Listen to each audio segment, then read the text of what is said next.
Bismillahirrahmanirrahim. Assalamualaikum warahmatullahi wabarakatuh. Innal hamdalillah nahmaduhu wa nasta'inuhu wa nastaghfiruh wa na'udzu billahi min syururi anfusina wa sayyiati a'malina. May yahdihillahu fala mudilla lahu wa may yudlil fala hadiya lahu. Asyhadu an la ilaha illallah wahdahu la syarika lahu wa asyhadu anna Muhammadan abduhu wa rasuluh. Allahumma salli wa sallim wa barik ala nabiyyina Muhammadin wa ala alihi wa ashabihi ajma'in, amma ba'd. Bapak-bapak, ibu-ibu, para hadirin wal hadirat rahimani wa rahimakumullah. Alhamdulillah, bersyukur kita kepada Allah pagi hari yang berbahagia ini. Allah memberikan kesempatan kepada kita semuanya untuk bermajelis ilmu, membahas sedikit dari perkara agama kita, yang mana di pagi hari ini kita akan mengambil pelajaran dari kisah salah seorang sahabat Nabi Sallallahu Alaihi Wasallam, sahabat yang mulia yang bernama Tufail bin Amr radhiyallahu anhu. Bapak-bapak, ibu-ibu, para hadirin wal hadirat rahimani wa rahimakumullah. Kisah yang akan kita baca ini ada pada kitab Sirah An-Nabawiyah yang ditulis oleh Imam Ibnu Hisham yang kemarin. Ya, pada saat kita membahas yang kemarin, cerita yang sebelumnya tentang 3 orang tokoh Quraisy yang diam-diam mendengarkan Al-Quran, maka masih di kitab yang sama, hanya beda jilidnya, yang mana sekarang kita di jilid yang kedua. Kalau yang kemarin jilid yang pertama, bagian yang pertama, sekarang ini kita di jilid yang kedua. Jadi masih kitab Sirah An-Nabawiyah Ibnu Hisham. Kitab ini sebagaimana yang telah kita isyaratkan pada pertemuan sebelumnya, merupakan kitab yang menjadi referensi utama dalam masalah Sirah Nabawi. Jadi referensi utama dalam pembahasan sirah, biografi kehidupan Nabi Sallallahu Alaihi Wasallam adalah kitab ini, karena kitab ini ditulis oleh seorang ulama yang masa hidupnya masih sangat dekat dengan Rasulullah Sallallahu Alaihi Wasallam, seorang ulama yang hidup di abad ke-3 atau di akhir abad ke-2 Hijriah. Baik, Bapak, Ibu, para hadirin wal hadirat rahimani wa rahimakumullah. Pembahasan yang akan kita baca ini ada di halaman 34 kalau kitabnya cetakan Darul Kutub Al-Arabi.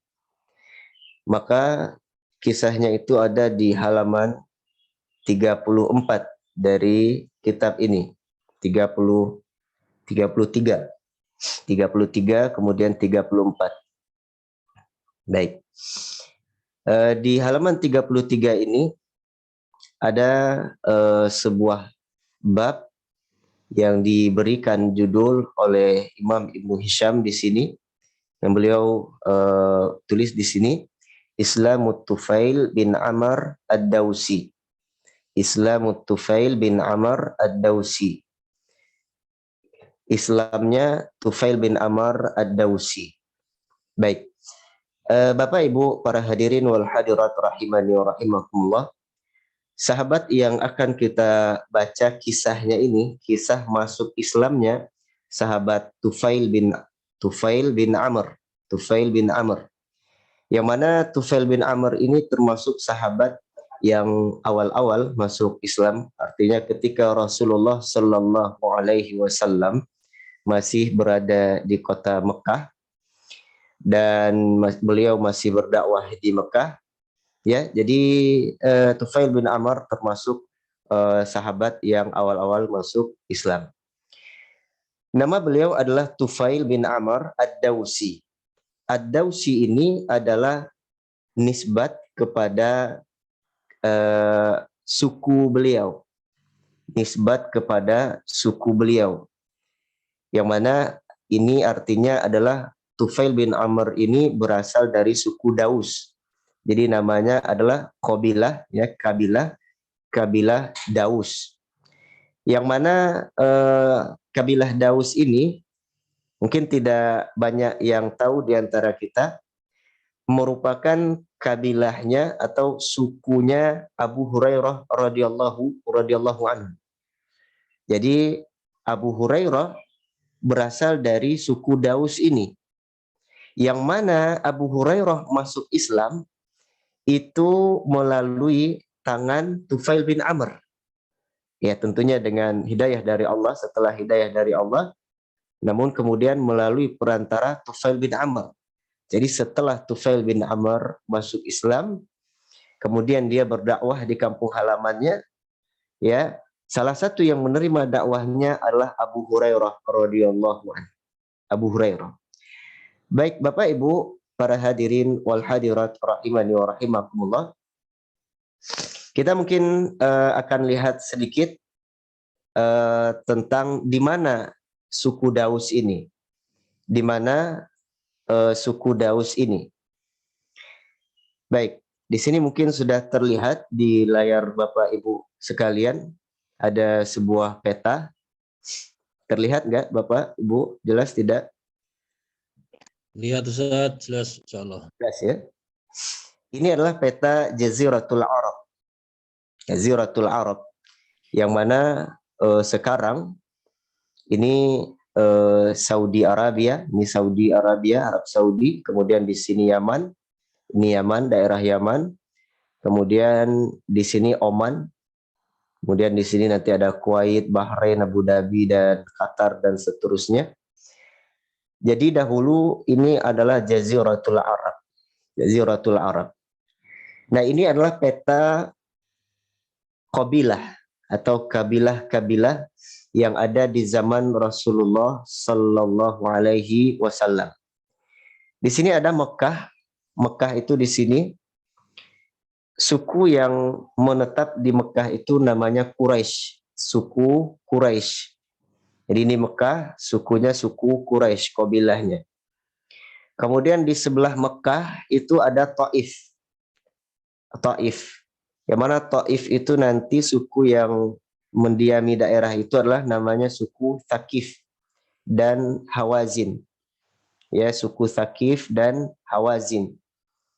Nah, kemudian ini ada Yathrib. Yathrib ini adalah nama Madinah sebelum dia diganti menjadi Al-Madinah. Dahulu semasa jahiliyah nama kota tersebut adalah Yathrib. Ya, jadi Yathrib di sini Madinah, Mekah, Madinah. Baik, di mana suku Daus itu? Suku Daus itu ada di sebelah selatan dari kota Mekah. Tepatnya di sini. Ini adalah suku Daus. Disinilah kampung halamannya Tufail bin Amr dan kampung halamannya Abu Hurairah radhiyallahu anhu. Jadi di sini suku Daus, suku Daus. Baik. Bapak Ibu para hadirin wal hadirat rahimakumullah, sebagaimana yang kita ketahui bahwa Mekah itu adalah Ummul Qura, induk dari semua negeri, induk dari semua kampung. Di mana Mekah ini dikunjungi oleh semua orang dari segala penjuru, yaitu dalam rangka mengunjungi Ka'bah. Jaziratul Arab ini agama mereka mayoritas adalah peninggalan agamanya Nabi Ibrahim alaihissalam. Karena Jaziratul Arab ini terutama Quraisy, ya, itu adalah anak keturunan dari Nabi Ismail alaihi salam. Jadi Mekah ini, Ka'bah ini memang dikunjungi oleh semua suku Arab setiap tahunnya. Ya, jadi untuk melakukan umroh atau haji, ya, atau haji, penting mengunjungi Ka'bah. Baik, kisah yang akan kita baca ini terkait dengan kedatangan Tufail bin Amr dari kampung halamannya ke Mekah. Jadi Tufail bin Amr itu melakukan perjalanan keluar dari negerinya menuju Mekah. Baik, mari kita baca kisah yang dituliskan oleh Imam Ibnu Hisham rahimahullahu ta'ala ini. Qala Ibnu Ishaq, ini Ibnu Ishaq adalah ulama yang hidup sebelum Ibnu Hisham. Ibnu Hisham menukil dan menuliskan ucapan dari Ibnu Ishaq ini. Jadi Ibnu Ishaq mengatakan, wa kana Rasulullah sallallahu alaihi wasallam ala ma yara min qaumihi atau ala ma yura min qaumihi. Rasulullah sallallahu alaihi wasallam sebagaimana yang terlihat dari kaumnya, yabdhulu lahum an-nasihah. Beliau senantiasa memberikan nasihat kepada mereka. Wa yad'uuhum ilan najati mimma hum fihi. Kemudian beliau juga mengajak mereka, mendakwahi mereka untuk menuju sebuah an-najah, keselamatan dari apa yang mereka sedang berada di atasnya saat itu, artinya kesyirikan. Jadi Rasulullah SAW ingin mengajak mereka keluar dari kesyirikan. Maka setiap hari Rasulullah SAW memberikan nasihat kepada kaumnya ini, kemudian memberikan nasihat kepada siapa saja dari suku-suku yang datang ke Mekah. Wa ja'alat Quraisyun hina mana'ahu Allahu minhum yuhadzirunahu an-nas wa man qadima alaihi minal Arab. Maka mulailah Quraisy ketika Allah menghalangi Rasulullah dari kejahatan mereka ini. Mulailah Quraisy ini memberikan peringatan kepada orang-orang banyak, kepada orang-orang yang tinggal di Mekah, sekaligus orang-orang yang datang kepada mereka, yang mengunjungi Quraisy ini atau mengunjungi Mekah dari bangsa Arab. Nah, salah satu yang mengunjungi Mekah ini adalah Tufail bin Amr ad-Dausi, yang tadi berasal dari suku Daus. Wa kana Tufail bin Amr ad-Daus yuhadditsu. Tufail bin Amr ad-Dausi menceritakan kisahnya sendiri. Ini kisahnya sendiri. Ya, kita akan baca kisah ini. Baik, mungkin ada di antara Bapak atau Ibu, ikhwan akhwat yang berani membaca ya satu paragraf ini. Ada yang berani? Tidak ada? Baik, belum persiapan. Kita baca bersama-sama. Belum siap. Baik. Kita baca bersama-sama. Jadi yuhadditsu Tufail bin Amr radhiyallahu anhu menceritakan kisahnya. Annahu qadima Makkah wa Rasulullah sallallahu alaihi wasallam biha. Bahwasanya ia maksudnya adalah Tufail bin Amr, qadima tiba di Mekah, sedangkan Rasulullah sallallahu alaihi wasallam masih berada di kota tersebut. Jadi Rasulullah ini sebelum hijrah, jadi masih periode Mekah. Famasya ilaihi rijalun min Quraisyin. Rijal jamak dari rajulun. Rajul laki-laki, kalau rijal para lelaki, beberapa orang laki-laki. Famasya ilaihi, beberapa orang laki-laki dari suku Quraisy, maksudnya ini adalah beberapa tokoh Quraisy, pemimpin Quraisy, beberapa orang di antara mereka masya ilaihi, berjalan menuju si Tufail, menuju Tufail. Artinya menemui Tufail. Ketika Tufail bin Amr baru saja datang ke Mekah, baru saja sampai di Mekah, beberapa orang dari tokoh Quraisy mendatanginya. Wa kana Tufailu rajulan syarifan sya'iran labiban. Dan Tufail adalah seorang laki-laki. Tufail ini sebagai isim kana, Tufailu kita bacanya. Rajulan ini sebagai khobar kananya, makanya dia mansub. Wa kana Tufailu rajulan, dan Tufail adalah seorang laki-laki syarifan, ini naat. Syarifan, syairan, labiban. Dia adalah seorang laki-laki yang mulia, syarif, mulia. Syairan, seorang penyair, artinya ahli dalam masalah syair. Labiban, kemudian juga seorang yang cerdas. Labib itu artinya cerdas. Faqalu lahu, kemudian beberapa orang tokoh Quraisy tadi berkata kepadanya, ya Tufailu, wahai Tufail. Ya Tufailu, ini mabni ya, karena kalau munada mufrad tidak mudhaf, maka dia mabni di atas dhammah. Kita bacanya ya Tufailu.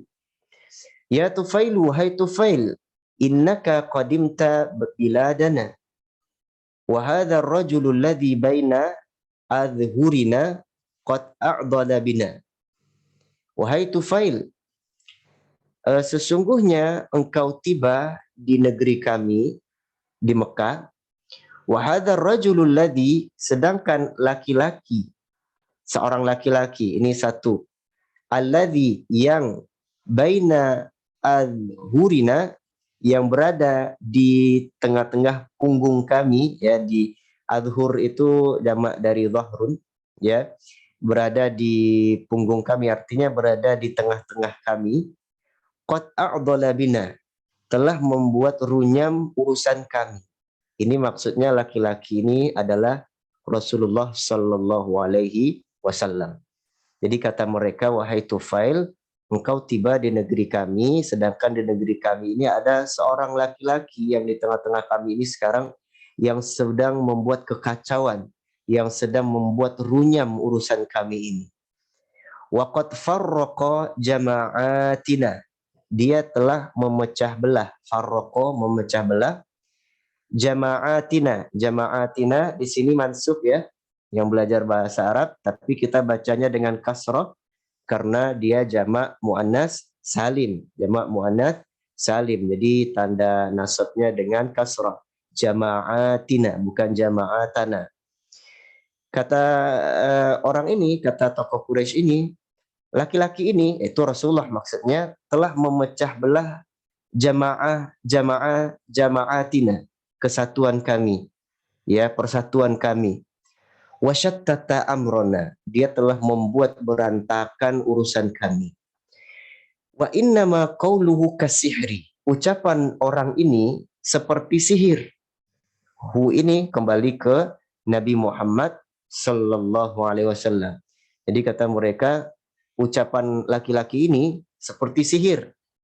Yufarriqu bainar rajuli wa baina abihi, yang bisa menceraikan atau yang bisa memisahkan antara seorang laki-laki dengan bapaknya. Ya, jadi ada seorang anak yang masuk Islam, mengikuti dakwah Rasulullah SAW sehingga dia berpisah dari bapaknya yang masih kafir. Ya, jadi kata orang Quraisy ini, dia telah memecah belah, memisahkan antara seorang anak dengan bapaknya. Ini benar-benar ucapannya seperti sihir.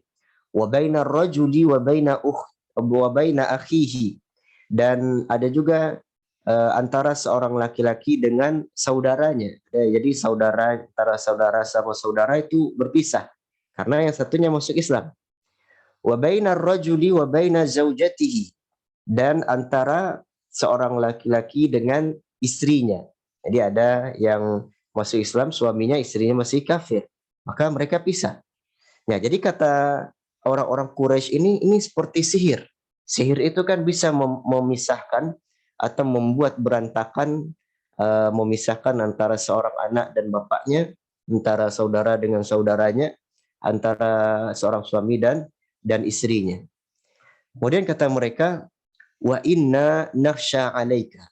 Wahai Tufail, inna sesungguhnya kami nakhsha alaika mengkhawatirkan dirimu, wa ala qaumika dan juga mengkhawatirkan kaummu yaitu suku Daus, ma qad dakhala alaina apa yang telah menimpa kami ini, yang telah masuk ke dalam kami. Artinya ya ya ini permasalahan yang sedang kami hadapi ini, kami berpecah belah, ya dipisahkan antara anak dengan bapaknya, antara saudara dengan saudaranya, kemudian suami dengan istrinya yang dilakukan oleh laki-laki ini. Nah, kami khawatir wahai Tufail, nanti hal yang serupa akan terjadi pada dirimu dan juga pada kaummu. Maka oleh karena itu kata mereka, fala tukallimannahu wala tasma'anna minhu syai'an. Nun di sini disebut dengan nun taukid. Nun taukid ya. Jadi ini adalah fi'il nahi. Jangan kamu berbicara kepadanya dan jangan kamu mendengarkan sesuatu darinya. Ini asalnya la tasma' kemudian ditambahkan nun taukid yang artinya jangan sekali-kali kamu mendengarkan sesuatu dari dia, dari orang ini. Coba bayangkan Bapak Ibu para hadirin wal hadirat rahimani wa rahimakumullah, ini yang dikatakan Quraisy kepada Tufail bin Amr. Padahal Tufail bin Amr tidak tahu menahu apa yang terjadi di Mekah dan tidak tahu hakikat perkara yang sebenarnya. Ini dia baru sampai di Mekah, tiba-tiba sudah dikatakan seperti ini, disampaikan berita seperti ini dari orang-orang Quraisy. Maka apa yang terjadi? Qala Tufail melanjutkan, fa wallahi ma zalu bi, fa wallahi demi Allah mereka senantiasa bersamaku, senantiasa mengikutiku. Orang-orang Quraisy ini ya, tokoh-tokoh Quraisy ini selalu bersamaku, selalu mengikutiku, karena Tufail bin Amr adalah seorang pemimpin dari suku Daus. Jadi dia adalah seorang yang bangsawan, seorang yang terhormat, pemimpin dari suku Daus terkenal. Jadi tokoh-tokoh Quraisy ini mengikuti kemana Tufail pergi untuk memberikan Tufail ini syubhat. Artinya bisikan-bisikan kesesatan supaya Tufail ini menjauh dari Nabi Muhammad sallallahu alaihi wasallam. Kemudian kata Tufail, hatta ajma'tu alla asma'a minhu syai'an wala ukallimahu. Sampai akhirnya aku pun bertekad kuat, ajma'tu artinya aku mengumpulkan tekadku dan aku sepakat agar aku tidak mendengar sesuatu darinya, dari laki-laki yang tadi dikabarkan oleh orang Quraisy tadi. Wala ukallimahu, dan aku tidak akan mengajaknya berbicara. Jadi ini termakan dari syubhat, dari bisikan-bisikan yang telah dibisikkan oleh orang-orang Quraisy ini. Tufail pun termakan dengan bisikan tersebut. Bahkan tidak hanya sampai di situ, tidak hanya sekedar berniat untuk tidak mendengar dan berbicara kepada Rasulullah Sallallahu Alaihi Wasallam, Tufail pun kemudian melakukan hal ini. Hatta hasyautu fi udunayya hina ghadautu ilal masjidi kursufan. Bahkan sampai-sampai hasyautu itu artinya aku menutup, aku menutup, menjejalkan pada kedua telingaku pada saat aku pergi ke Masjidil Haram, ke Ka'bah, kapas. Jadi kata Tufail bin Amr, sampai-sampai saking aku tidak mau mendengar sesuatu darinya dan tidak akan berbicara dengannya, aku pun menyumbat kedua telingaku dengan kapas. Ya, jadi ketika Tufail bin Amr akan berangkat ke Ka'bah, ke Masjidil Haram, Tufail pun menyumbat kedua telinganya dengan kapas. Ini luar biasa. Artinya termakan dari perkataan dan ucapan orang-orang Quraisy tadi. Faraqan min an yablughani syai'un min qawlihi, ya, untuk menjaga agar tidak ada yang sampai dari ucapannya laki-laki itu kepada diriku. Jadi supaya aku tidak dengar sama sekali. Wa ana la uridu an asma'ahu, sedangkan aku juga tidak ingin mendengarkan apa-apa darinya. Ini coba kita lihat, beginilah Tufail bin Amr di awal perkaranya ketika dia termakan dari bisikan orang-orang Quraisy ini. Qala, kemudian Tufail pun melanjutkan ceritanya, faghadawtu ilal masjid. Ghadawtu itu artinya berangkat di pagi hari. Aku pun pergi ke masjid pada pagi hari. Fa'idha Rasulullah sallallahu alaihi wasallam qaimun yusalli indal Ka'bati. Ternyata Rasulullah sallallahu alaihi wasallam sedang berdiri menunaikan salat di sisi Ka'bah. Jadi ketika dia sampai di masjid, dia melihat orang yang kemarin diberitakan oleh Quraisy sedang berdiri salat di sisi Ka'bah. Qala, Tufail kemudian melanjutkan, fakumtu minhu qariban. Aku pun kemudian berdiri dekat dengannya. Qariban. Qarib itu artinya dekat. Aku pun berdiri dekat dengannya. Ya, inilah takdir Allah Subhanahu wa taala. Padahal tadi Tufail sudah berniat tidak akan pernah mendengarkan dan tidak akan pernah mau berbicara dengan Rasulullah sallallahu alaihi wasallam. Bahkan sampai-sampai dia sumbat kedua telinganya dengan menggunakan kapas. Namun begitulah takdir Allah Subhanahu wa taala. Allah memberikan hidayah kepada siapa saja yang ia kehendaki. Fakumtu minhu qariban. Aku berdiri di dekatnya. Fa'aballahu illa ayyus mi'ani ba'da qawlihi. Dan tadi aku sudah berniat sebagaimana niatnya di atas, tapi Allah enggan untuk mewujudkan niatku itu. Allah enggan, malahan Allah menakdirkanku memperdengarkan kepadaku. Ini yusmi'u, asalnya dari asma'a yusmi'u. Kalau sami'a, asal katanya sami'a yasma'u. Sami'a yasma'u artinya mendengar. Kalau asma'a yusmi'u artinya memperdengarkan. Jadi Allah memperdengarkan kepadaku ba'da qawlihi, sebagian dari ucapan orang ini, ucapan Rasulullah SAW. Ini tentunya adalah bacaan beliau ketika beliau sedang sholat, bacaan beliau. Jadi Al-Quran.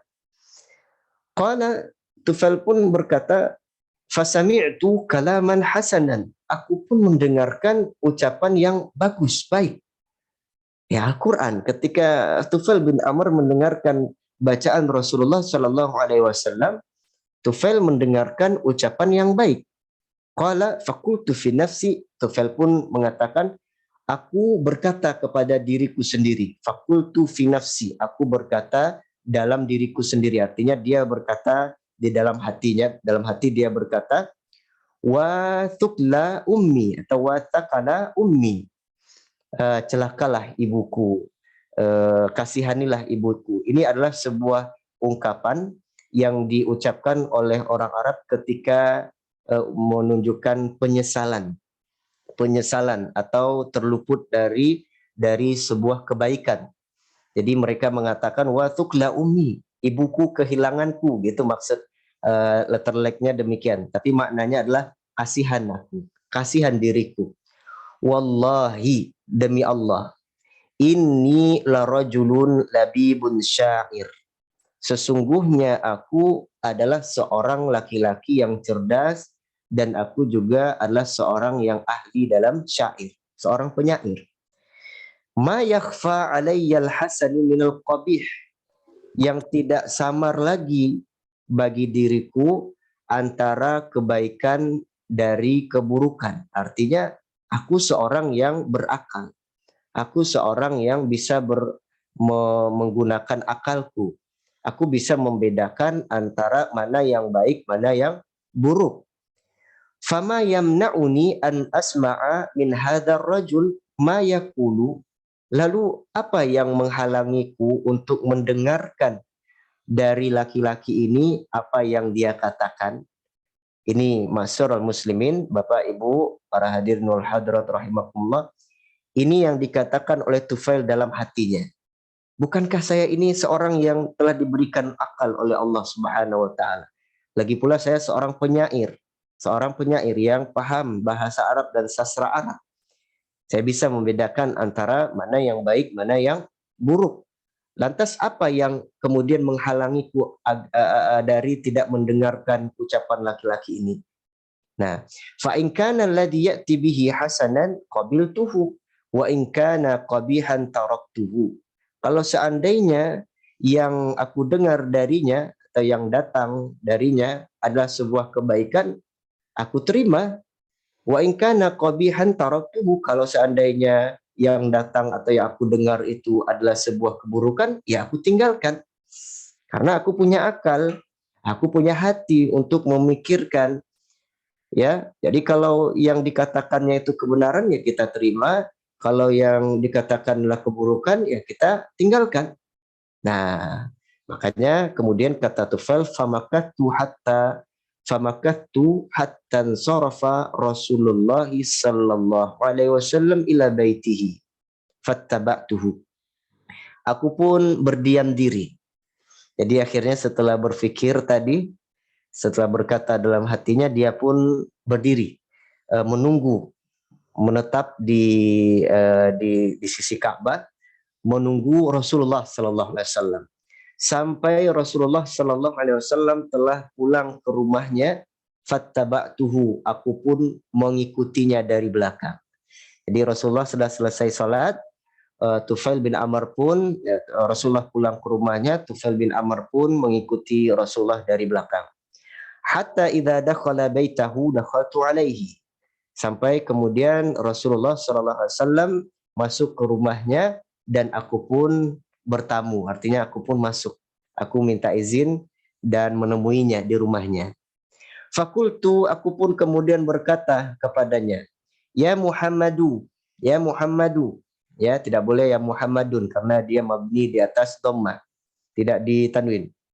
Wahai Muhammad, inna qaumaka qad qalu li kadza wa kadza lilladzi qalu. Wahai Muhammad, sesungguhnya kaummu, yaitu orang-orang Quraisy, telah mengatakan kepadaku begini dan begini. Jadi diceritakan semua yang telah disampaikan, yang dibisikkan oleh orang-orang Quraisy tadi kepada Rasulullah SAW.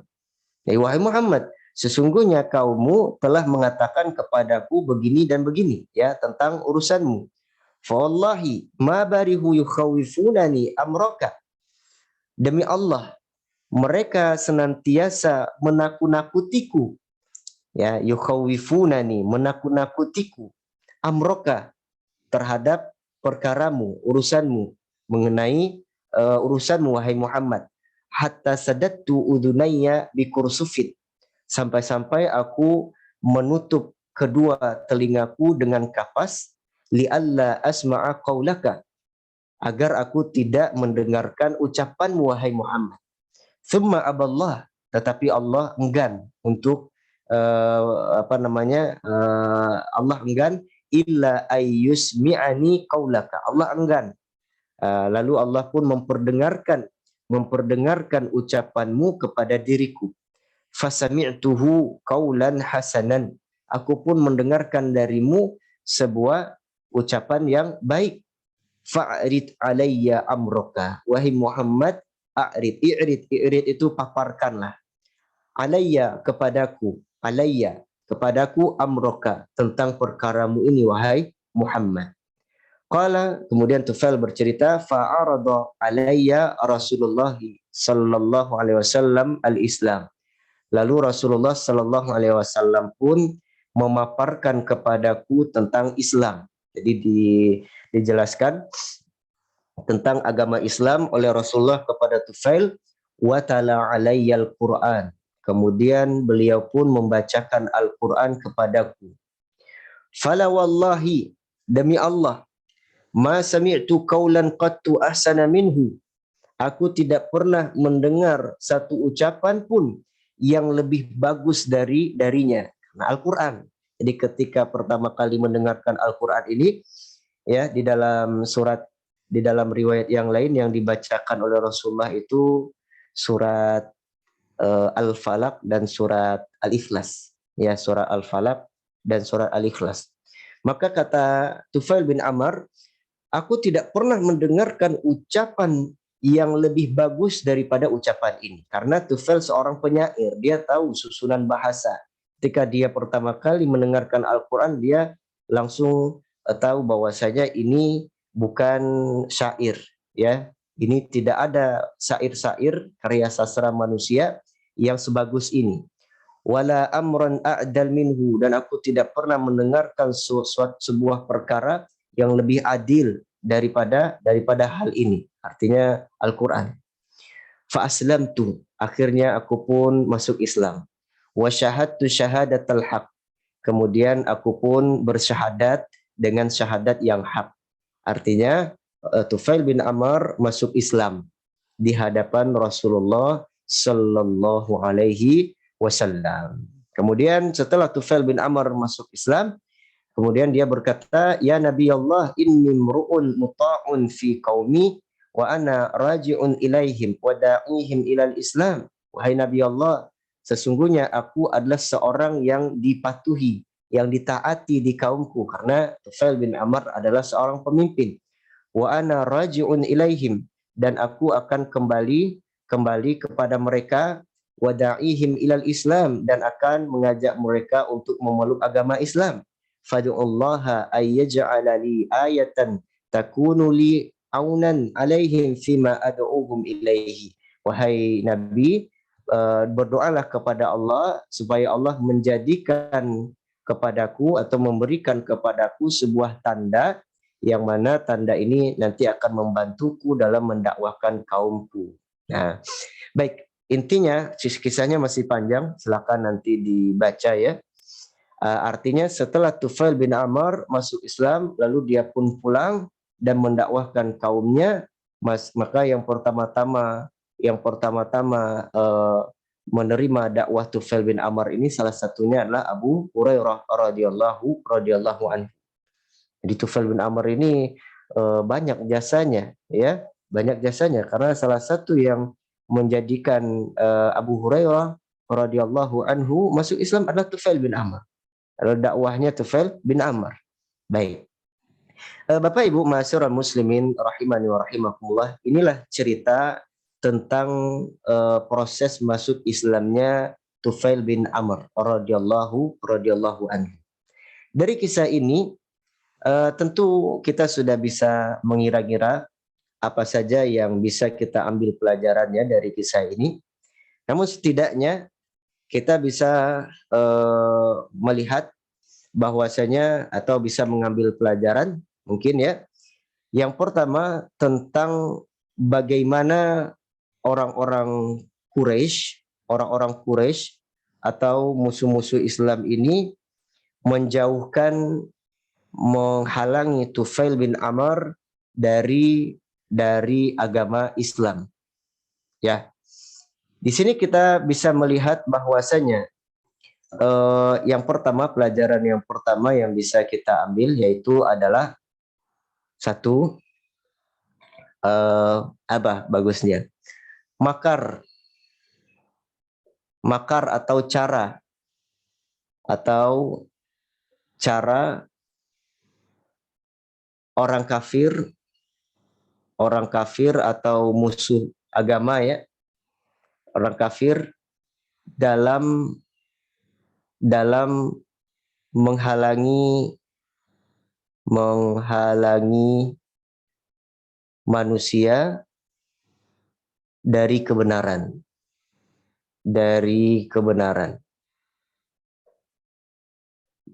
Baik. Apa cara yang digunakan oleh orang kafir, termasuk orang-orang munafik, ya, musuh-musuh Islam, untuk menghalangi manusia dari kebenaran? Kita lihat di sini yang digunakan oleh orang Quraisy salah satunya adalah menyebarkan berita-berita yang dusta tuduhan-tuduhan yang dusta. Di mana coba kita lihat di sini orang-orang Quraisy mengatakan bahwasanya Rasulullah ini laki-laki ini telah memecah belah urusan kami, ya, ucapannya itu seperti sihir. Seperti sihir yang bisa memisahkan antara seorang laki-laki dengan bapaknya, dengan suaminya, dengan istrinya, kemudian juga dengan saudaranya. Nah, dari sini kita bisa melihat beginilah tuduhan-tuduhan dusta, tuduhan palsu, bohong, kemudian provokasi dan seterusnya. Ini dalam rangka untuk menjauhkan Tufail bin Amr dari kebenaran. Nah, Bapak Ibu Masyarul Muslimin rahimani wa rahimakumullah. Dan kalau kita lihat sejarah, ya, sebagaimana yang dikatakan oleh ahli hikmah bahwasanya kehidupan kita ini hanyalah sejarah yang berulang. Apa yang terjadi di hari ini itu juga pernah terjadi di masa lampau. Kalau kita lihat bagaimana cara orang-orang kafir atau Islam di hari ini untuk menjauhkan manusia dari kebenaran, salah satunya adalah dengan menyebarkan tuduhan-tuduhan dusta, berita-berita bohong, ya, kemudian hasutan, provokasi dan lain sebagainya untuk menjauhkan manusia dari kebenaran. Ya, contoh misalnya orang-orang kafir mengatakan Islam itu agama teroris. Ya, agama teroris. Dan juga bahkan sebagian orang Islam termakan dengan hal ini. Artinya ketika ada orang yang menyebarkan pemahaman yang benar sesuai dengan Al-Quran, hadis, ya, sesuai dengan pemahaman para sahabat, dia dituduh radikal. Nah, ini sama dengan apa yang dilakukan oleh orang-orang Quraisy zaman dahulu. Jadi menyebarkan tuduhan-tuduhan dusta, hasutan yang tidak berdasar. Tapi beginilah hikmah Allah Subhanahu wa taala.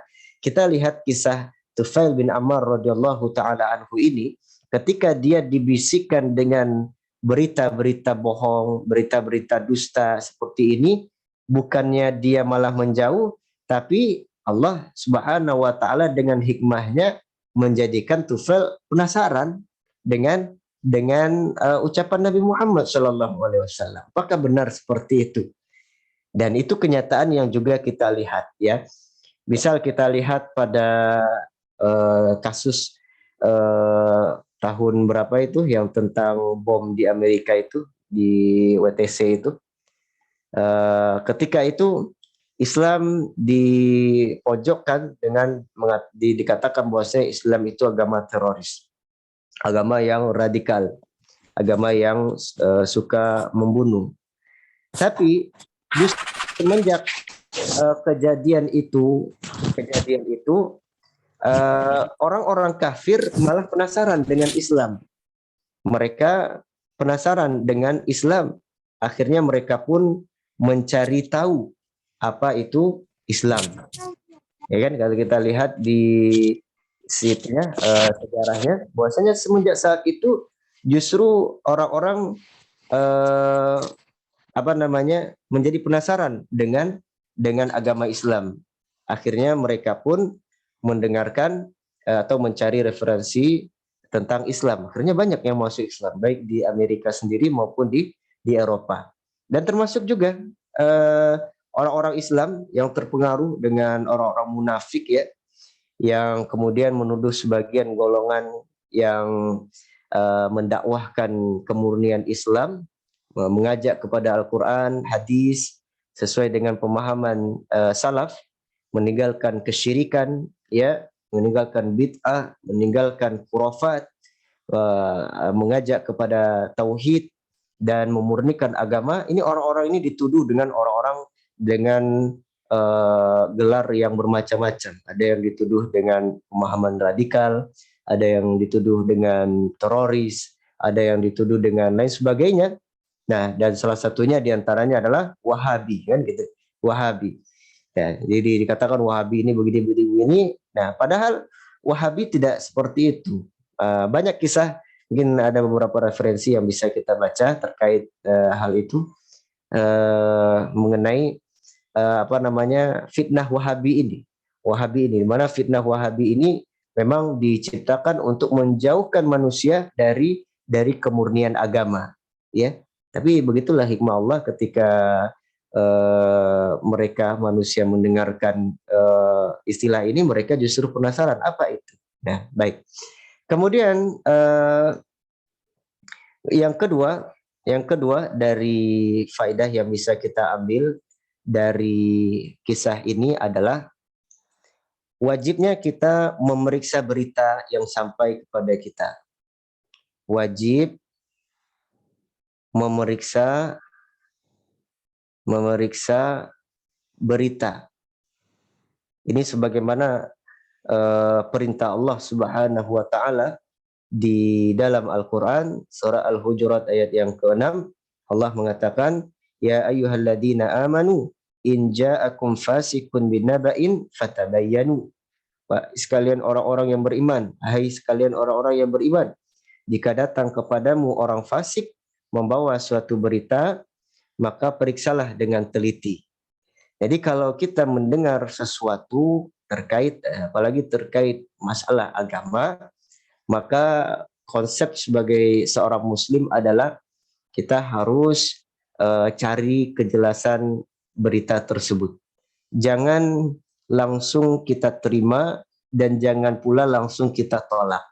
Ya, jangan kita terima begitu saja, jangan pula kita tolak. Kita harus periksa terlebih dahulu.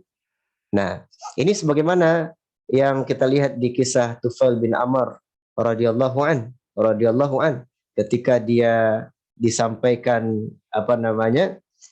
sesuatu oleh orang-orang Quraisy terkait dengan Rasulullah Sallallahu Alaihi Wasallam ini, ya, Tufail bin Amr kemudian bertanya langsung kepada Nabi, wahai Muhammad, coba paparkan kepadaku tentang perkaramu. Kan begitu kata Tufail bin Amr. Ini dalam rangka tabayun, artinya mencari kejelasan benar atau tidak sebagaimana yang dikatakan oleh kaummu. Nah, jadi dari situ Tufail bisa menimbang antara kebenaran dan berita dusta atau bohong. Baik.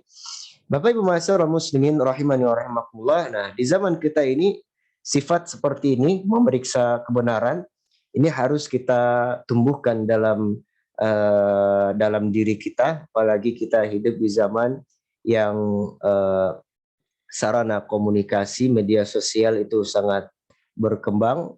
Jadi berita itu sangat-sangat mudah sekali tersebar. Nah, sikap seorang muslim adalah ketika mendengarkan suatu berita, jangan langsung diterima, jangan langsung ditolak. Harus diperiksa terlebih dahulu. Nah, apalagi di zaman sekarang, Bapak Ibu Ma'asyiral muslimin rahimakumullah. Zaman kita hidup ini adalah zaman yang dahulu dikatakan oleh Rasulullah Sallallahu Alaihi Wasallam, zaman yang telah terjadi pembolak-balikan fakta. Jadi fakta itu dibolak-balikan. Dalam sebuah hadis yang diriwayatkan oleh Imam Ibnu Majah radhiyallahu taala, Rasulullah Shallallahu Alaihi Wasallam bersabda. Hadis ini dihasankan oleh Syekh Al-Albani rahimahullah dalam kitab As-Sahihah. Rasulullah bersabda, sayati 'alan nas sanawatun khudda'at. Kata Rasulullah, akan datang kepada manusia tahun-tahun yang menipu. Tahun-tahun yang menipu. Ini artinya zaman ini terjadi di akhir zaman. Tidak ada di zaman Rasulullah Sallallahu Alaihi Wasallam. Adanya di akhir zaman, dan qadarullah terjadi di zaman kita. Qadarullah terjadi di zaman kita. Bagaimana, apa yang dimaksud dengan sanawatun khudda'at ini? Tahun-tahun yang menipu. Kata Rasulullah Sallallahu Alaihi Wasallam menjelaskan, yusaddiqu fihal kadhib wa yukadzabu fihas sadiq. Pada zaman itu, para pendusta akan dibenarkan Sedangkan orang-orang yang jujur justru dikatakan pendusta. Jadi kata Rasulullah SAW, nanti di akhir zaman itu akan datang masanya di mana di masa itu orang yang dusta itu dikatakan jujur, sebaliknya orang yang jujur itu dikatakan dusta. Kemudian wa yu'tamanu fihal kha'in wa yukhawwanu fihal amin. Dan pada zaman itu orang yang khianat akan diberikan amanah, sedangkan orang yang amanah dituduh khianat. Ini kata Rasulullah Sallallahu Alaihi Wasallam akan terjadi di akhir zaman. Dan ternyata kalau kita renungkan, zaman itu adalah zaman kita. Di mana hari ini orang-orang yang jujur, orang-orang yang tulus itu dikatakan pendusta, pembohong. Sedangkan orang-orang yang pendusta dikatakan orang yang jujur, orang yang baik. Itu zaman kita. Makanya tidak heran kita saat ini orang-orang yang justru mengajak manusia untuk kembali kepada agama Islam yang murni. Ayo kita kembali kepada Al-Quran, hadis sesuai dengan pemahaman para sahabat. Ayo kita murnikan agama kita. Ini dikatakan adalah orang-orang yang jahat, orang-orang yang sesat. Sedangkan sebaliknya tokoh-tokoh yang mengajak umat ini ke lembah kesesatan justru dikatakan orang yang baik. Ya, orang yang baik. Coba kita lihat sekarang para dai yang mendakwahkan tentang syirik tauhid dikatakan adalah berpemahaman radikal. Ini pemahamannya radikal, ini memecah belah. Orang para dai yang mengingatkan ini tidak boleh, ini syirik, ini tidak boleh, ini tidak diajarkan oleh Rasulullah SAW, tidak ada dalilnya dalam agama kita. Akan dikatakan ini pemecah belah. Ini adalah dai radikal. Ya, sedangkan orang-orang yang mengajak manusia kepada kesesatan, menyembah kuburan, ziarah para wali, tapi di kuburan itu berdoa kepada pemilik kubur, kepada mayit di situ, kemudian melakukan amalan-amalan di sisi kuburan, ya, ini dikatakan adalah seorang pemimpin, artinya orang yang pembimbing umat. Ini kan kebalik sekarang ini. Justru orang yang mengajak kepada kesyirikan dikatakan orang yang baik. Orang yang mengajak kepada tauhid dikatakan orang yang jelek, orang yang pemecah belah dan lain sebagainya. Dan demikian juga orang-orang yang amanah sekarang dikatakan khianat. Sedangkan sebaliknya orang yang khianat dikatakan orang yang amanah. Diberikan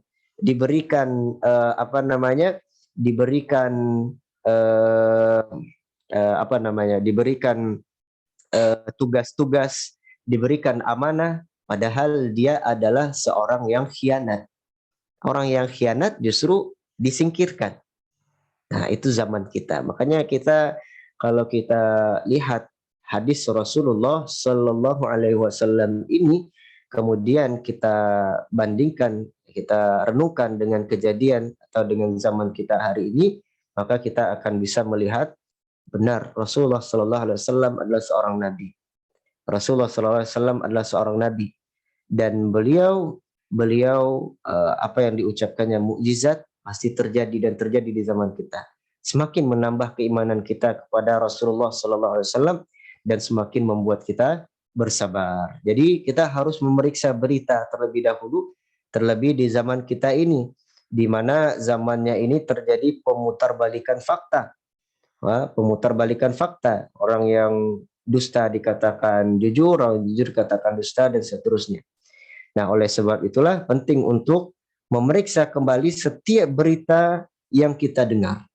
Ya, bisa jadi berita itu berasal dari orang-orang yang dianggap jujur, padahal dia sebenarnya adalah seorang pendusta besar. Atau sebaliknya, bisa jadi berita itu berasal dari orang yang jujur, tapi orang-orang mengatakan dia pendusta, dan berita yang disampaikan itu sebenarnya benar. Nah, jadi kita harus periksa dulu, apalagi terkait dengan agama kita. Kemudian yang ketiga Yang ketiga yaitu pelajaran yang bisa kita ambil dari kisah Tufail bin Amr ini adalah sifat kritis dalam beragama. Kritis dalam beragama. Ya, coba kita lihat bagaimana sikap Tufail bin Amr. Dia tidak menerima begitu saja apa yang dikatakan oleh orang Quraisy, tapi dia kritis. Dia berusaha mencari tahu. Dia berusaha menggali dari sumber aslinya. Ini adalah ciri yang kritis dalam beragama. Nah, sebagai seorang Muslim, apalagi seorang Muslim yang hidup di zaman ini, setelah sekian belas abad kita berpisah, ya 14 abad atau 15 abad kita terpisah dari zaman Rasulullah Sallallahu Alaihi Wasallam, maka membuat kita semakin harus memiliki sifat kritis dalam beragama. Ya, kenapa? Karena Rasulullah Sallallahu Alaihi Wasallam telah menyampaikan dalam sebuah hadis bahwasanya zaman semakin ke belakang, maka zaman itu semakin buruk keadaannya. Jadi ibarat aliran sungai semakin ke hulunya, ke hilirnya, maka semakin banyak sampahnya. Demikian juga dengan agama kita ini, semakin jauh terpisah dari zaman Rasulullah SAW, ada banyak hal yang dimasukkan ke dalam agama kita ini oleh orang-orang yang tidak bertanggung jawab, oleh orang-orang yang jahat. Maka oleh karena itu kita wajib memeriksa, kita harus cek, kita kembalikan ke sumber aslinya, yaitu kepada Al-Quran, kepada hadis, kepada pemahaman para sahabat Nabi Sallallahu Alaihi Wasallam. Jangan kemudian kita menerima begitu saja apa yang ada di tengah masyarakat kita. Baik, wallahu taala alam bisawab. Ini yang bisa kita sampaikan pada pagi hari ini. Mudah-mudahan bisa memberikan sedikit faedah kepada kita bersama tentang bagaimana pentingnya kita beragama kritis, kemudian memeriksa berita, jangan termakan dengan ucapan-ucapan para orang-orang, ya apalagi orang-orang yang dikenal tidak suka dengan agama Islam, ya. Maka ini yang bisa kita ambil dari pelajaran dari Tufail bin Amr ini. Allah taala alam bisawab. Baik, kita mungkin ada waktu sedikit kepada bapak-bapak dan ibu-ibu, ikhwan dan akhwat, para hadirin sekalian yang mau ditanyakan atau yang ada yang ditanyakan, maka silakan. Silakan kalau ada yang mau ditanyakan.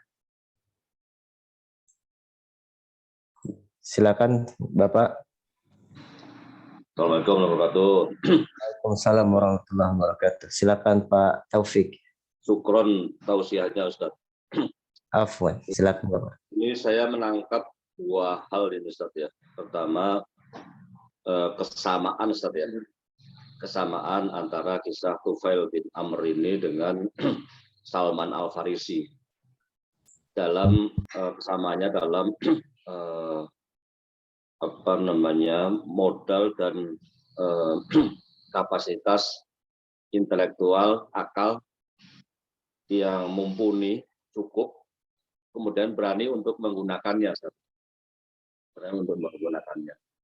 Dan kedua, perbedaannya adalah dalam hal mendapatkan hidayah, Ustaz. Kalau Salman Al-Farisi itu upayanya luar biasa, sampai harus melakukan berbagai perjalanan usaha segala macam dengan berbagai risiko konsekuensinya. Sementara Tufail ini kan bahkan sebetulnya malah sempat berusaha menghindar segala macam, Ustaz. Tetapi karena kekuatan akalnya lah akhirnya bisa memenangkan pertarungan hati nuraninya itu. Nah ini kira-kira bagaimana Ustaz ya, artinya orang kan memang banyak juga yang punya akal tetapi ternyata nggak berani atau tidak mampu untuk menggunakan akalnya itu dengan benar, sehingga ya tidak turun hidayah. gitu Ustaz. Kemudian apalagi yang akan dilakukan seperti halnya yang Salman Al-Farisi ya dua-dua kombinasi dua-duanya antara menggunakan akal dengan menjemput apa namanya hidayah itu dengan segala konsekuensinya. Syukur Ustaz.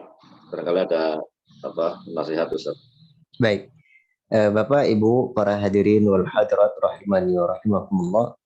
Ya, baik, salah satu di antara hikmah atau faidah yang bisa kita ambil ini dari kisah Tufail bin Amr adalah yang menggunakan akal yang telah dianugerahkan oleh Allah Subhanahu wa taala kepada kita. Ya, ini benar sekali apa yang Bapak Taufik sampaikan. Kita diberikan akal oleh Allah Subhanahu wa taala untuk kita gunakan. Kita gunakan. Jadi memang kita diperintahkan untuk menggunakan akal. Banyak ayat di dalam Al-Qur'an, yang memerintahkan kita untuk menggunakan akal. Contohnya di dalam surat Al-Muluk. Ya, mungkin di dalam surah Al-Muluk ayat yang ke waqalu law kunna nasma'u aw na'qilu. Ya, dalam surah Al-Muluk ayat yang ke-10. Itu adalah di antara dalil yang memerintahkan kita untuk menggunakan akal yang telah dianugerahkan oleh Allah Subhanahu wa taala untuk memikirkan kebenaran. Ya, Allah Subhanahu wa taala di sini berfirman, dan mereka berkata, mereka ini maksudnya adalah penduduk neraka. Penduduk neraka yang celaka ketika mereka dimasukkan ke dalam neraka. Waqalu, mereka berkata, lau kunna nasma'u aw na'qilu, sekiranya kami mau mendengarkan dan memikirkan, menggunakan akal. Ma kunna fi ashabis sa'ir, tentu niscaya kami tidak akan termasuk penghuni-penghuni neraka yang menyala-nyala ini. Itu dalam surah Al-Muluk ayat yang ke-10.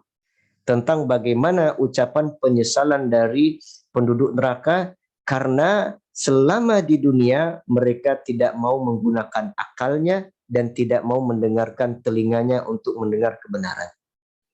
Jadi Bapak Ibu Masyarul Muslimin rahimani wa rahimakumullah, dalam agama kita memang akal diberikan oleh Allah Subhanahu wa taala untuk kita gunakan, Bahkan di dalam ayat yang lain Allah Subhanahu wa taala mencela orang-orang kafir yang mana mereka itu diberikan penglihatan tapi tidak mau digunakan untuk melihat kebenaran, diberikan pendengaran namun tidak mau digunakan untuk mendengarkan kebenaran, diberikan hati, pikiran tapi tidak mau memikirkan kebenaran, maka mereka itu lebih sesat dari binatang ternak, kata Allah Subhanahu wa taala. Jadi memang dalam agama kita ini diperintahkan kita menggunakan akal.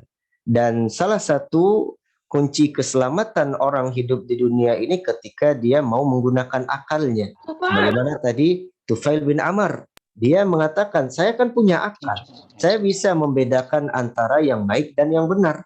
Lalu apa salahnya saya harus menjauh dari orang ini dan tidak mau mendengarkan dari orang ini? Kan ini menggunakan akal.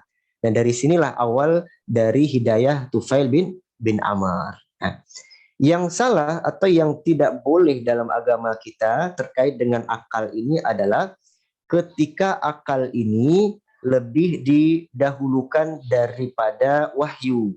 Ini yang tercela. Ketika orang itu mendahulukan akalnya daripada Al-Quran dan hadis Nabi SAW, ini yang tercela. Artinya akal itu hanya wasilah untuk memahami Al-Quran dan hadis. Bukan berarti akal itu segala-galanya. Nah, ketika seorang itu dalam kondisi seperti ini menjadikan akal itu lebih tinggi daripada wahyu, nah dia juga tersesat. Sebagaimana yang terjadi pada orang-orang Mu'tazilah. Mereka menggunakan akalnya. Orang-orang Mu'tazilah itu menggunakan akalnya, tapi kebablasan, terlampau. Akhirnya mereka tersesat di situ. Nah, sebaliknya ada orang yang tidak punya akal, yang tidak mau menggunakan akal juga tersesat. Jadi Islam ini benar-benar agama yang pertengahan.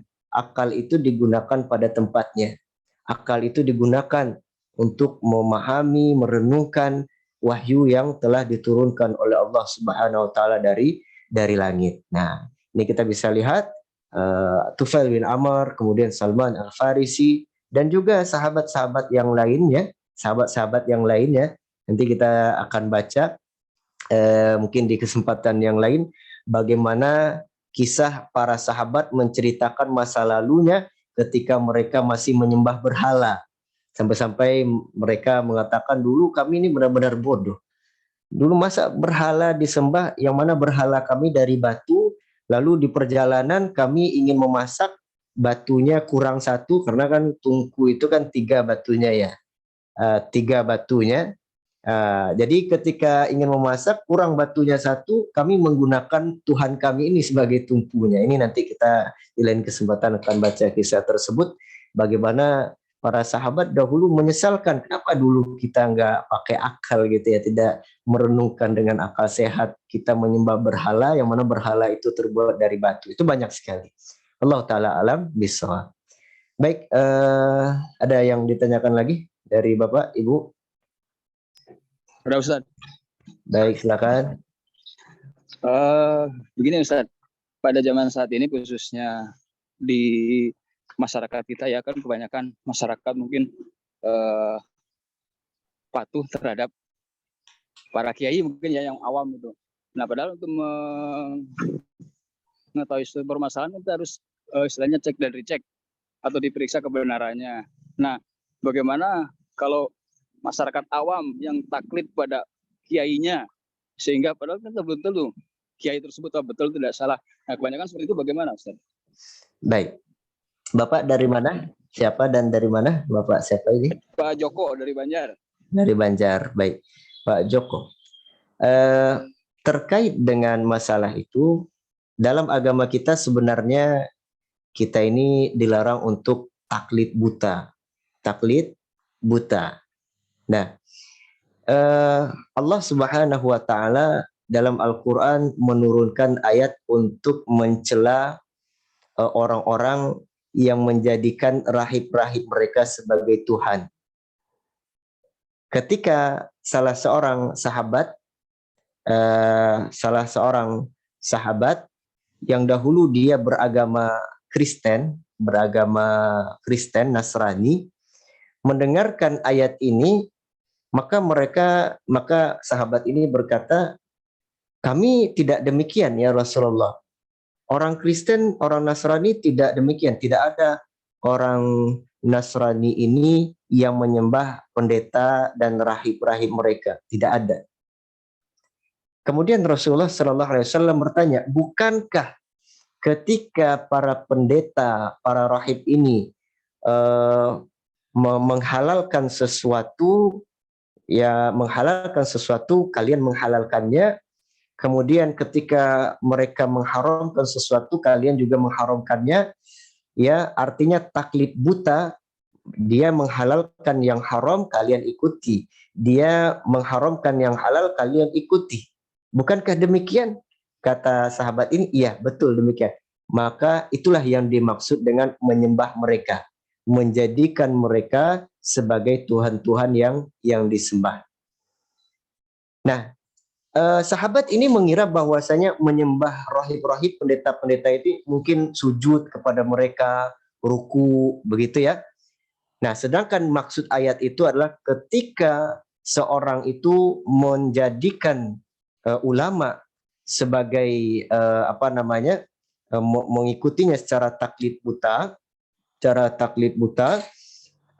kemudian pengkultusan tanpa ngikut saja, maka itu adalah bentuk penyembahan terhadap para rahib-rahib.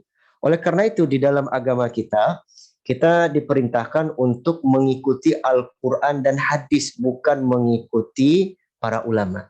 Para ulama itu hanyalah manusia biasa dan mereka hanya wasilah yang bisa mengantarkan kita untuk memahami Al-Quran dan hadis. Dan tidak ada seorang ulama pun di dunia ini, Ahlus Sunnah wal Jamaah, yang mengajak manusia untuk untuk mengikuti dirinya.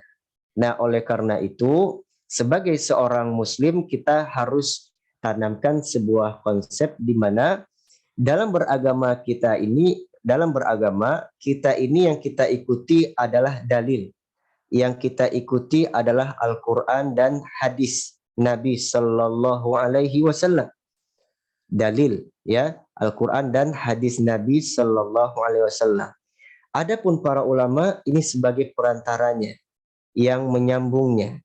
Bukan berarti kita harus mengikuti mereka seterusnya. Oleh karena itu, taklid di dalam Islam itu hanya dibolehkan untuk pemula saja. Artinya semua muslim ini dianjurkan oleh Rasulullah SAW untuk belajar, untuk bisa memahami Al-Quran dan hadis Nabi SAW. Mereka harus belajar. Mereka boleh taklid, ya silahkan, tapi di awal-awal saja. Bukan seterusnya mereka taklid kepada para ulama, tidak boleh. Tidak boleh kita taklid kepada para ulama. Boleh itu ketika kita baru-baru saja. Ya, ada proses belajar kita baru kita taklid dulu. Namun dengan berjalannya waktu kita dianjurkan untuk terus belajar agama. Nah, dengan demikian nanti kita langsung kepada Al-Quran dan hadis. Ya. Kemudian poin yang selanjutnya adalah kita harus membedakan antara dua hal. Antara menghormati para ulama dengan mengkultuskan. Yang pertama itu terpuji. Menghormati para ulama, memuliakan para ulama, itu terpuji. Itu adalah perintah agama. Kita harus muliakan mereka karena mereka telah membantu kita untuk memahami agama yang benar. Kita harus hormati mereka. Tapi yang kedua, pengkultusan itu yang tidak boleh. Itu yang haram. Itu yang tadi bisa jadi menjadikan kita terjatuh pada perbuatan menjadikan para ulama sebagai Tuhan-Tuhan yang disembah selain Allah Subhanahu wa Ta'ala. Jadi terkait interaksi kita dengan para ulama, para kiai, kita hormati mereka, kita dengarkan mereka, tapi kita tidak boleh selalu taklid kepada mereka, terus-menerus taklid. Tidak, kita harus belajar, kita harus memperbaiki diri, harus bisa memahami Al-Quran dan hadis. Jadi tidak terus-menerus taklid kepada para ulama, pada kiai. Ya, kiai itu hanya membantu kita. Ya, kemudian kita hormati, namun kita tidak boleh mengkultuskan. Pengkultusan itu kan maksudnya adalah ketika apapun yang dikatakan kiainya diikuti. Nah, seharusnya sebagai seorang muslim kita harus harus melihat apa yang dikatakan oleh kiainya itu ada dalilnya apa tidak. Biasanya seorang kiai atau seorang ulama ketika dia mengucapkan sesuatu dari agama, dia akan menyertakan sebuah dalil. Makanya inilah salah satu ciri seorang ulama yang benar ulama. Seorang kiai yang benar kiai adalah ketika dia menyampaikan sesuatu terkait dengan agama, dia sertakan dalilnya. Ini sumbernya dari ayat ini sumbernya dari hadis ini, dan begini kata para ulama, ya, para imam-imam memahami ayat dan hadis ini. Nah, ini adalah contoh atau salah satu ciri dari ulama yang baik, kiai yang baik, ustadz yang baik. Adapun kalau seandainya hanya sekedar mengatakan ini, amalkan ini, tapi dalilnya nggak disebutkan, maka kita sebagai seorang muslim harus bertanya, mohon maaf Pak Yai, mohon maaf, minta dalilnya ini dari mana ya Pak Yai, supaya saya semakin kuat nih, semakin teguh mengamalkan ini, supaya saya juga bisa baca-baca. Kita minta dalilnya.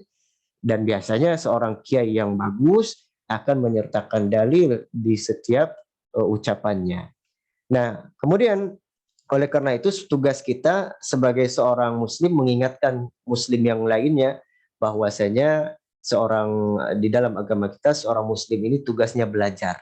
Tidak boleh terus-menerus taklid kepada ustadz, tidak boleh terus-menerus taklid kepada kiai.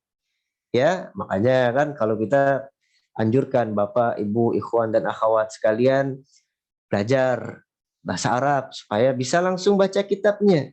bisa langsung baca ayat Al-Qur'annya terus baca tafsir Ibnu Katsir misalnya kan, atau baca hadis kemudian baca nanti syarahnya dari para ulama, belajar bahasa Arab. Jadi kalau kita menganjurkan kepada Bapak, Ibu, ikhwan dan akhwat sekalian belajar. Supaya apa? Supaya kita ini langsung memahami ke sumber aslinya, tidak tergantung kepada kiai, tidak tergantung kepada ustadz. Ya. Jadi intinya adalah taklid itu boleh tapi di awal-awal saja. Tidak boleh terus-menerus taklid.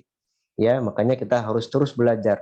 Rasulullah SAW bersabda, "Talabul ilmi fariidatun ala kulli muslim." Menuntut ilmu itu wajib bagi setiap muslim, oleh karena itu harus belajar.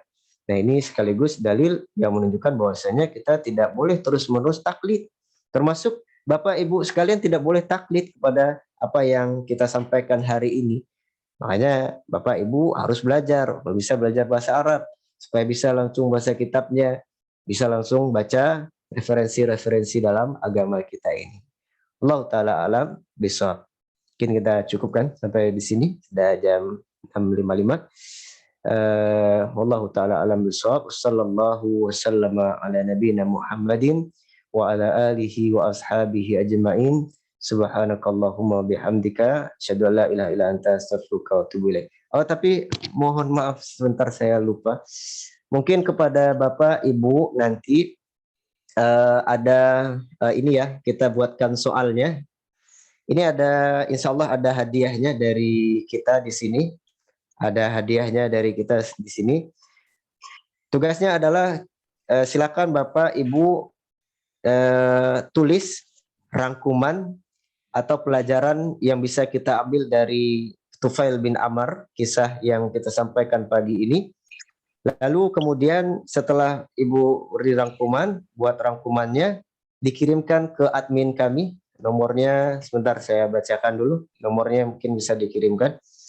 Nanti yang pengirim pertama atau yang pertama dan kedua, insya Allah nanti akan ada hadiah dari kami insya Allah. Jadi nanti Bapak Ibu silakan buat rangkumannya lagi, terhadap pelajaran kita hari ini. Lalu rangkumannya tersebut bisa dikirimkan ke admin Maribaraja. Nanti akan dilihat ya siapa yang paling cepat dan siapa yang paling bagus juga rangkumannya. Nanti akan kita kita berikan hadiah. Insya Allah kita kirimkan hadiah. Yang mana nanti pemenangnya akan kita umumkan pada kajian pekan yang akan datang biidnillahi ta'ala. Baik, Abul Khairi ada di sini. Abul Khairi. Abul Khairi. Nah, ini ada nomor, ke nomor mana nanti dikirimnya? Ke nomor berapa nanti dikirimnya untuk ininya? ke 052 0852 yang biasa itu aja Ustaz. Nah. Baik, kita tuliskan. Coba kita tuliskan dulu nomornya. Sebentar. 0852. Baik, Bapak Ibu bisa dicatat nomornya ya. Dicatat nomornya 08 52 52 0022 0022 3203. Bukan nomor admin ini, Maribaraja. Admin daftar. Sebentar, Ustaz. Jadi Bapak Ibu sekalian nanti silakan dibuat rangkumannya, atau mungkin yang sudah ada rangkumannya tinggal difoto dan dikirimkan ke admin kita. Jadi kita akan pilih mana yang terbaik dan mana yang tercepat. Insya Allah nanti ada hadiah dari kami. Bismillah. Kita kirim ke alamat Ibu masing-masing. 0838 Ustaz. 08 38